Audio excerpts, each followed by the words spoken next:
ನಿಮ್ಮ ಜೀವನದಲ್ಲಿ ಯಾರನ್ನು ಆಯ್ಕೆ ಮಾಡ್ಕೋಬಾರ್ದು, ಹಾಗೆ ನೀವು ಸಹ ಯಾರಿಗೂ ಆಯ್ಕೆಯಂತೆ ಇರಬಾರ್ದು ಸ್ನೇಹಿತರೆ. ನಿಮ್ಮ ಜೀವನವೇ ನಿಮ್ಮಿಷ್ಟದಂತೆ ಇಲ್ಲ ಎಂದ ಮೇಲೆ ನೀವೇ ಆಯ್ಕೆ ಮಾಡಿಕೊಂಡವರು ನಿಮ್ಮ ಇಷ್ಟದಂತೆ ಹೇಗೆ ನಡೀತಾರೆ ನೀವೇ ಹೇಳಿ. ಮಾತು ಬರದ ನಾಯಿಯನ್ನು ನಂಬಿ, ಆದರೆ ಮಾತಿನಲ್ಲೇ ಮರಳು ಮಾಡುವ ಮನುಷ್ಯರನ್ನು ಯಾವತ್ತೂ ನಂಬಬೇಡಿ. ಕೋಟಿಗಟ್ಟಲೆ ಆಸ್ತಿಯನ್ನು ಸಂಪಾದಿಸಿದವನು ಅವನ ಆಸ್ತಿಗೆ ಮಾತ್ರ ಒಡೆಯನಾಗಿರಬಹುದು ಹೊರತು ಯಾವತ್ತೂ ಅವನ ನೆಮ್ಮದಿಗೆ ಅಲ್ಲ. 3 ಹೊತ್ತು ಅನ್ನ ತಿನ್ನುವವ ಶ್ರೀಮಂತಿಕೆ ಇಲ್ಲದಿರಬಹುದು, ಆದರೆ ಅವನ ನೆಮ್ಮದಿಗೆ ಅವನೇ ಒಡೆಯನಾಗಿರ್ತಾನೆ ಅನ್ನೋದನ್ನು ನೀವು ಮರಿಬಾರ್ದು. ಯಾರಾದರೂ ನಿಮ್ಮ ಬಳಿ ಬಂದು ತನ್ನ ಸಮಸ್ಯೆಯನ್ನು ನಿಮ್ಮೆದುರು ವ್ಯಕ್ತಪಡಿಸುತ್ತಾನೆಂದರೆ ದೇವರಲ್ಲಿರುವಂತಹ ಪೂರ್ಣ ವಿಶ್ವಾಸ, ಪೂರ್ತಿಯಾದ ನಂಬಿಕೆ ಅವನಿಗೆ ನಿಮ್ಮ ಮೇಲಿದೆ ಅಂತ ನೀವು ಅರ್ಥ ಮಾಡ್ಕೋಬೇಕು. ಆ ವಿಶ್ವಾಸಕ್ಕೆ ಸೂಕ್ತ ಮೌಲ್ಯವನ್ನೇ ನೀವು ಅವ್ರಿಗೆ ಕೊಡಬೇಕು. ಸಾಧಿಸುವ ತನಕ ಕಿವುಡನಾಗಿರಬೇಕು, ಸಾಧಿಸಿದ ಬಳಿಕ ಮೂಕನಾಗಿರಬೇಕು. ಜನರಿಗೆ ನಾವು ಬದಲಾದದ್ದು ಮಾತ್ರ ಬೇಗ ಕಾಣಿಸುತ್ತೆ ಸ್ನೇಹಿತರೆ, ಆದರೆ ಅವರ ಯಾವ ಮಾತಿನಿಂದ ನಾವು ಬದಲಾದೆವು ಎನ್ನುವುದು ಮಾತ್ರ ಯಾವುದೇ ಕಾರಣಕ್ಕೂ ಅವರಿಗೆ ಗೊತ್ತಾಗೋದಿಲ್ಲ. ಅವರವರು ಮಾಡಿದ್ದು ಅವರೇ ಅನುಭವಿಸ್ತಾರೆ. ಅದು ಒಳಿತಾಗಲಿ ಕೆಡುಕಾಗಲಿ ನಾವು ಯಾರಿಗೂ ಏನನ್ನ ಬಯಕೆಯಿದೆ ಸುಮ್ಮನೆ ಇದ್ದು ಕಾದು ನೋಡಬೇಕಷ್ಟೇ. ಖುಷಿಯಾಗಿದ್ದೀವಿ ಅನ್ನೋಷ್ಟರಲ್ಲಿ ನೋವು ಕೂಡ ನಾನಿದ್ದೀನಿ ಅಂತ ನೆನಪು ಮಾಡ್ತಾ ಇರುತ್ತೆ.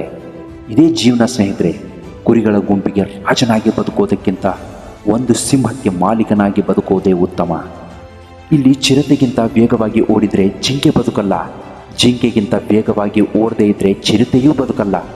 ತಾತ್ಪರ್ಯ ಏನು ಗೊತ್ತಾ? ಬದುಕಬೇಕು ಅಂದರೆ ಓಡಲೇಬೇಕು. ಅದು ಜಿಂಕೆಯಾದರೂ ಅಷ್ಟೇ, ಚಿರತೆಯಾದರೂ ಅಷ್ಟೇ. ಸ್ನೇಹಿತರೆ, ಪ್ರತಿದಿನ ರಾತ್ರಿ ಮಲಗುವ ಮುನ್ನ ನೀವು ಈ ಒಂದು ಕೆಲಸ ಮಾಡ್ತಾ ಹೋಗಿ.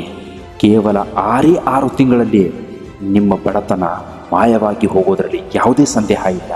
ಹಾಗಾದರೆ ಬನ್ನಿ, ನೀವು ಮಾಡಬೇಕಾಗಿರುವ ಅತಿ ಒಳ್ಳೆಯ ಮತ್ತು ಅತ್ಯಂತ ಉಪಯೋಗವಾಗುವಂತಹ ಆ ಒಂದು ಕೆಲಸ ಏನು ಅಂದರೆ, ಪ್ರತಿದಿನ ನೀವು ಊಟ ಆದಮೇಲೆ ರಾತ್ರಿ ಮಲಗುವ ವೇಳೆ ಅದೆಷ್ಟೇ ಕಷ್ಟ ಇರಲಿ, ಅದೆಷ್ಟೇ ನೋವು ಬರಲಿ, ಅದೆಷ್ಟೇ ನೀವು ಸಾಲ ಮಾಡಿರಲಿ, ನೀವು ಈ ಒಂದು ಕೆಲಸ ಮಾಡಿ ಸಾಕು.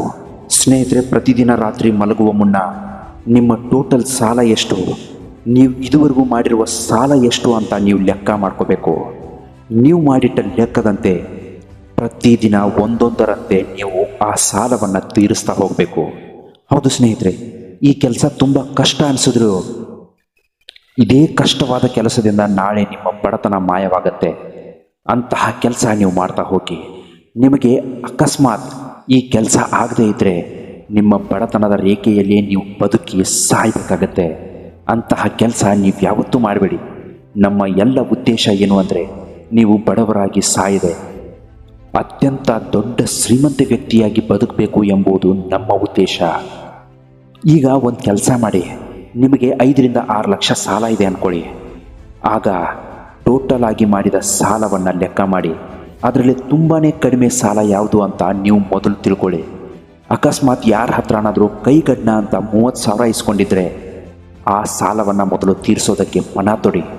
ಹೌದು ಸ್ನೇಹಿತರೆ, ನೀವು ಮಲಗೋ ದಿನ ರಾತ್ರಿ ನಾನು ಇನ್ನು ಕೇವಲ 2 ದಿನದಲ್ಲಿ ಈ 30,000 ಸಾಲವನ್ನು ಕಷ್ಟಪಟ್ಟು ತೀರಿಸಿಯೇ ತೀರಿಸ್ತೀನಿ.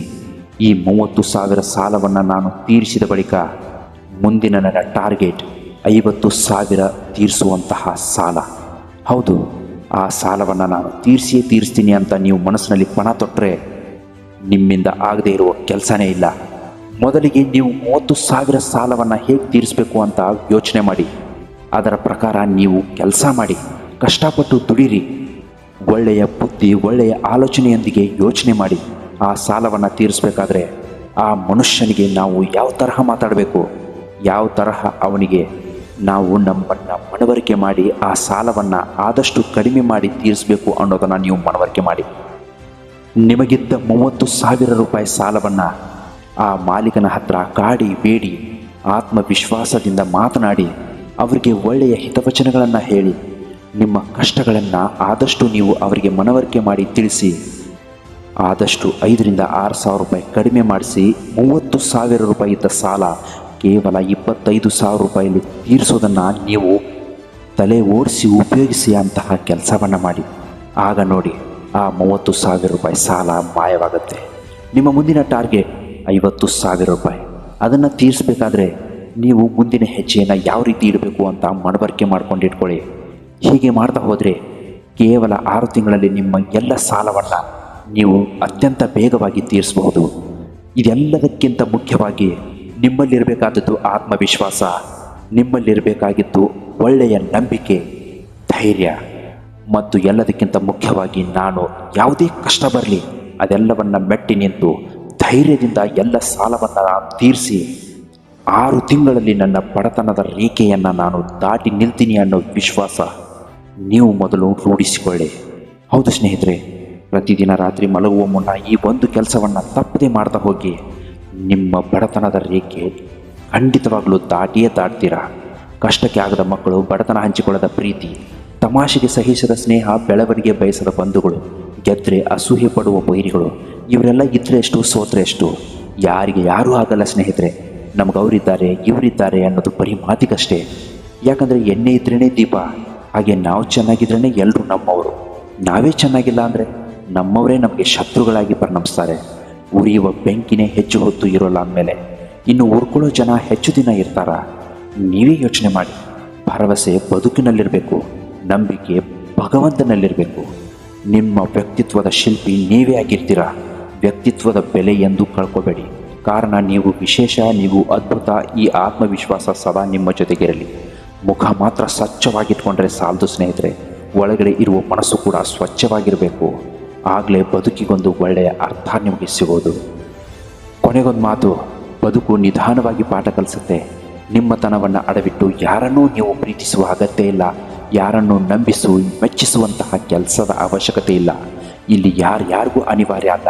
ಸ್ವಲ್ಪ ಜನ ನಿಮ್ಮನ್ನು ಇಷ್ಟಪಡ್ತಾರೆ, ಸ್ವಲ್ಪ ಜನ ಇಷ್ಟಪಟ್ಟಂತೆ ನಟಿಸ್ತಾರೆ, ಇನ್ನೂ ಸ್ವಲ್ಪ ಜನ ಹೇಗಿದ್ದಾರೆ ಗೊತ್ತಾ, ತಮ್ಮ ಅವಶ್ಯಕತೆಗಳಿಗಾಗಿ ನಿಮ್ಮನ್ನು ಬಳಸ್ಕೋತಾರೆ. ಇದೇ ಜೀವನ. ಇಂತಹ ಬದುಕಿನಲ್ಲಿ ನೀವು ಹೇಗೆ ಜೀವಿಸಬೇಕು ಅನ್ನೋದು ನಿಮಗೆ ಬಿಟ್ಟದ್ದು. ಇಂತಹ ಮತ್ತಷ್ಟು ಮೋಟಿವೇಶ್ನಲ್ ವಿಡಿಯೋಗಳಿಗೋಸ್ಕರ ನಮ್ಮ ಚಾನಲ್ನ ನೀವು ದಯವಿಟ್ಟು ಸಬ್ಸ್ಕ್ರೈಬ್ ಮಾಡ್ಕೊಳ್ಳೋದನ್ನು ಮಾತ್ರ ಮರಿಬೇಡಿ. ಇಂತಹ ಒಳ್ಳೊಳ್ಳೆಯ ವಿಡಿಯೋಗಳು ನಮ್ಮ ಚಾನಲ್ನಲ್ಲಿ ಸದಾ ಅಪ್ಲೋಡ್ ಆಗ್ತಾನೆ ಇರ್ತವೆ. ನಮ್ಮ ತಪ್ಪುಗಳನ್ನು ನೀವು ಕಮೆಂಟ್ ಮುಖಾಂತರ ತಿಳಿಸಿ. ಹಾಗೂ ನಿಮ್ಮ ಪ್ರೋತ್ಸಾಹದ ಅವಶ್ಯಕತೆ ಇರೋದರಿಂದ ನಮ್ಮ ಚಾನಲ್ನ ದಯವಿಟ್ಟು ನೀವು ಸಬ್ಸ್ಕ್ರೈಬ್ ಮಾಡಿಕೊಂಡು ನಮ್ಮನ್ನು ಆಶೀರ್ವಾದ ಮಾಡೋದ್ರಲ್ಲಿ ಯಾವತ್ತೂ ಮರಿಬೇಡಿ. ಇಂತಹ ಮತ್ತಷ್ಟು ಮೋಟಿವೇಶ್ನಲ್ ವಿಡಿಯೋಗಳಿಗೋಸ್ಕರ ಸದಾ ನಮ್ಮ ಚಾನಲ್ನ ವೀಕ್ಷಿಸ್ತಾ ಇರಿ. ನಮಸ್ಕಾರ, ಎಲ್ರಿಗೂ ಒಳ್ಳೆಯದಾಗಲಿ.